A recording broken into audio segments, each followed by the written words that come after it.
నమస్తే, welcome to Andhraprabha. నేను మీ రాహుల్. ఇప్పుడు మనం చూసుకున్నట్లయితే ఫిబ్రవరి స్టార్టింగ్ నుంచే ఎండలు అయితే తీవ్రంగా అయితే కొట్టడం జరుగుతుంది. మార్చి అసలు స్టార్ట్ కాకముందుకే ఎండలు ఈ విధంగా ఉన్నాయంటే మే వచ్చేసరికి ఎండలు ఏ విధంగా ఉంటున్నాయని చెప్పేసి చూడబోతున్నాము. ఇప్పుడే 33 degrees Celsius అనేది ఉంది. ఇప్పుడు లాస్ట్ ఇయర్ అయితే 39 degrees నుంచి 40 degrees Celsius వరకు అయితే ఎండ తీవ్రత అయితే ఉన్నది.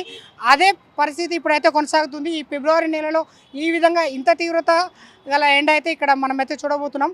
చాలామంది పబ్లిక్ అయితే రోడ్ల మీద నడవాలి, పొద్దుగాల బయటికి వెళ్ళాలంటే చాలా వరకు ఇబ్బంది పడుతున్నట్టయితే మనకు చూస్తున్నాం. కొంతమంది పబ్లిక్ అయితే ఎండలో నిలబడాలంటే ఎక్కడ నీడ దొరుకుతుందా అని చెప్పేసి ఆలోచించుకుంటూ కొంతమంది వచ్చిన పనులు గిట్లా చేసుకోవడానికి అయితే ఇబ్బంది పడుతున్నట్టయితే మనకు తెలుస్తుంది. ఇప్పుడు కొంతమంది ఇక్కడ పబ్లిక్ ఉన్నారు. మాది పెద్దపల్లి జిల్లా మంతిని మండలం చిన్నవదాల గ్రామం. దేని పని మీద వచ్చేస్తుంది? మేము హాస్పిటల్ కోసం వచ్చినాం. చాలా ఎండ కొడుతుంది కదా సార్, చాలా వరకు మీరు ఏ విధంగా అనిపిస్తుంది? బాగానే ఎండలు వస్తున్నాయి, చాలా ఇబ్బందిగానే ఉంది. ఇప్పుడే ఇట్లుందంటే తర్వాత ఎండ పరిస్థితి ఏ విధంగా ఉండబోతుందని మీరు అనుకుంటున్నారు? ఇక రాను రాను చాలా ఇబ్బందికరంగానే ఉండగలుగుతుంది. అప్పుడు ఎండలు కొంచెం తక్కువనే ఉండే, ఇప్పుడు బాగా ఎండలు కొడతా ఉన్నాయి, ఎక్కువ ఎండలు కొడతా ఉన్నాయి. మళ్ళీ అలా ఇప్పుడు ఇక వర్షాలు కొట్టినంతసేపు వర్షాలు కొట్టి తర్వాత ఎండనే ఫుల్ అయిపోతుంది. ఇప్పుడు ఈ ఎండాకాలంలో ఇక బాగా ఎండలు ఉంటున్నాయి. ఇక వాటర్ ఎక్కువ తాగాలి, ఇక నీడకు ఉండాలి. అది లేకపోతే అస్తవ్యస్త అదైపోతారు.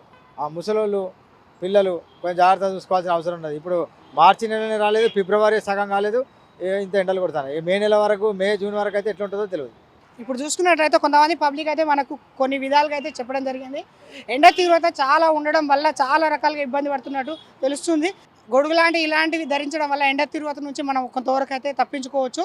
చాలా జాగ్రత్తలు తీసుకోవాల్సి వస్తుంది. ఇప్పటికే పబ్లిక్ 8 గంటల నుంచి అసలు బయటికి రావడానికి చాలా వరకు అయితే భయపడుతున్నారు.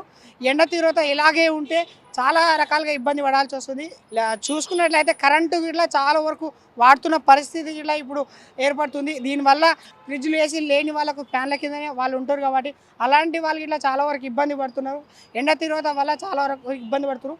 ఎండాకాలం ఎక్కువ శాతం బయటికి వెళ్లకుండా ఇంట్లోనే ఉండి వర్క్ చేసుకునే విధంగా తగిన చర్యలు తీసుకుంటారని చెప్పేసి అనుకుంటున్నాం. వీడియో జర్నలిస్ట్ సతీష్తో రాహుల్, ఆంధ్రప్రభ.